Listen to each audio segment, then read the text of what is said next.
Здорово, ребята! Из предыдущего обзора кроссовок Reebok Float Ride вы могли заметить спойлер следующего обзора.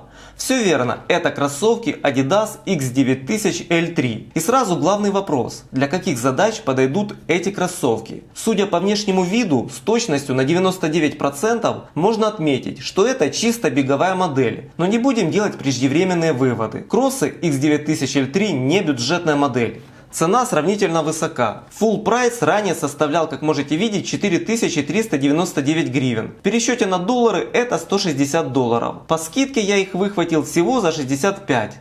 Но стоят ли они своих денег? Давайте разбираться. Изготовлены по бесшовной технологии. В основе верха только дышащая сетка и множественные усиления, размещенные по всему периметру. Толщина и плотность этих усилений везде разная. Оранжевые вставки более плотные. На ощупь напоминают резину. Серые немного потоньше. Они защищают места соединения подошвы с сеткой, на изгибе, а также в области пальцев. Конкретно у меня никогда такой проблемы не было, чтобы пальцы изнутри протерли сетку снаружи. Но встречаются ребята, для которых это очень распространенная проблема. Так что здесь вы от подобного изъяна защищены этими полимерными накладками. Область шнуровки также усилена термопечатью. Имеется дополнительное гнездо для шнуровки. Сами шнурки плоские, внутри полые. При шнуровании хорошо фиксируют стопу, не расшнуровываются. Особого давления на подъем ноги я не почувствовал. И все благодаря плотному формованному язычку. Он анатомически правильно ложится на тыльную сторону стопы. Очень напоминает язычок, как в кроссовках Adidas Solar Glide. Я бы сказал, что этот язычок точно такой же. Область пятки пластикового стабилизатора не имеет. Однако с правой и левой сторон по бокам пятки имеется два пластиковых гребня, уходящих в среднюю часть кроссовка.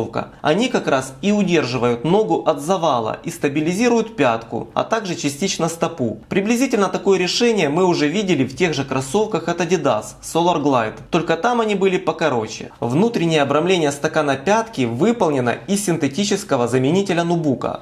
Тактильно этот материал очень плотный и бархатистый. Мягкий ворот отсутствует, есть только две незначительные подушечки с правой и левой сторон для фиксации пятки. Но забегая наперед, скажу, что этого в данной модели достаточно для комфортного ношения кроссовок. По размеру это американский 8,5, британская 8, французский или европейский 42, японский 265, китайский 260. Стелька вынимается, она тоненькая и сравнительно тяжелая, весит целых 34 грамма, так как выполнена из силикона или очень мягкой резины. Стелька имеет поддержку свода стопы и пятки. По длине от края до края стелька 27 см, в самой широкой части стопы 9,2 см, со стороны пятки 7 см. Внутренняя часть обуви выполнена аккуратно. Дополнительной подкладки вот эта сетка изнутри не имеет. Сама по себе напоминает материал Prima Knit или Eva Knit от Puma, но с некоторыми отличиями. Он не сильно эластичный. Поток воздуха фена с полуметра хорошо проникает через этот материал. Что и неудивительно. Вязаные материалы всегда имели хорошую циркуляцию воздуха. И этот не исключение. Со стороны язычка воздух не проникает. Носок в данной модели немного занижен, поэтому пальцы ног чуть-чуть выделяются во время ходьбы или бега. Бортик защиты пальцев есть, но он, как видите, здесь незначительный. Чуть не забыл сказать про вот эти вот три полоски. Они жесткие, дополнительно сдерживают стопу и при этом обладают светоотражающей способностью. Да, это рефлектив. Теперь поговорим о подошве. Здесь используются два типа пены промежуточной подошвы. Это более жесткая пена Bounce в пяточной части и резкая пена Boost в носочной. Визуально это смотрится прикольно.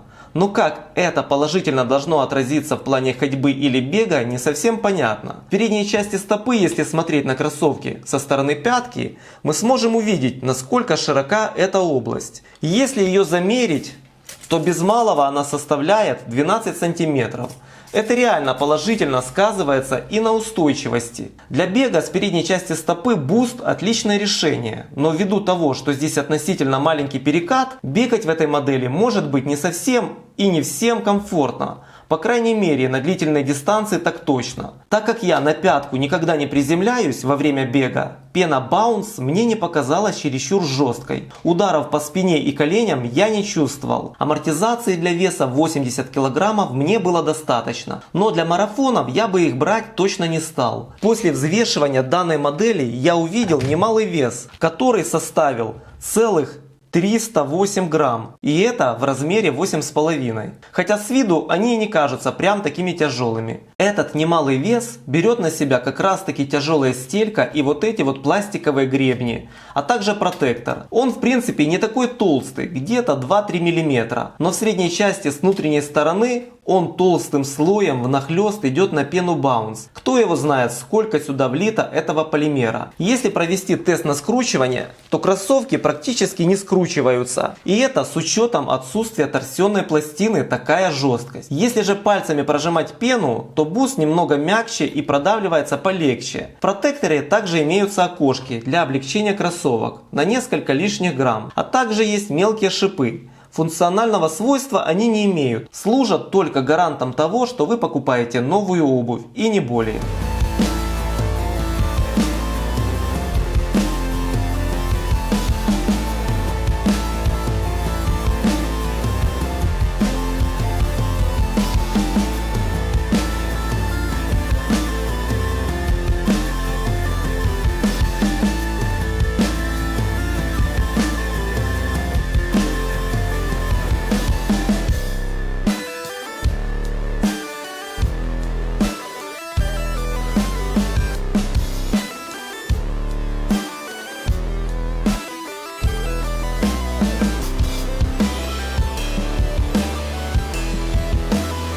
Ноги в кроссовках располагаются очень комфортно, особенно если вы их будете использовать для ходьбы. Они невероятно удобны для этих целей, как раз таки за счет широкой передней части подошвы и узкой пяточной. Пятка из Bounce отыгрывает роль стабилизирующей пены, нет валкости, все четко, каждый шаг скоординирован. Это еще одна из тех моделей Adidas, которую можно смело брать на вооружение для повседневной носки. Очень яркая, особенно в такой светлой расцветке. Несмотря на беговой силуэт, сочетается с любой летней одеждой. На ногах, как видите, смотрится броско. Мне чем-то напоминает силуэт рыбы-молот. По температурным режимам, так как здесь не используется внутренняя синтетическая подкладка, где-то от плюс 10 до плюс 28 градусов в этой обуви будет максимально комфортно передвигаться. Подводя итоги, могу сказать, что эта модель не заточена на комфортный бег на длительной дистанции. И я бы, например, использовал данную модель на забеге до 3 километров. А еще лучше для повседневной ходьбы, где они раскрываются в полной мере. А решать, конечно же, только вам. На этом все. Подписывайтесь на канал, оставляйте комментарии.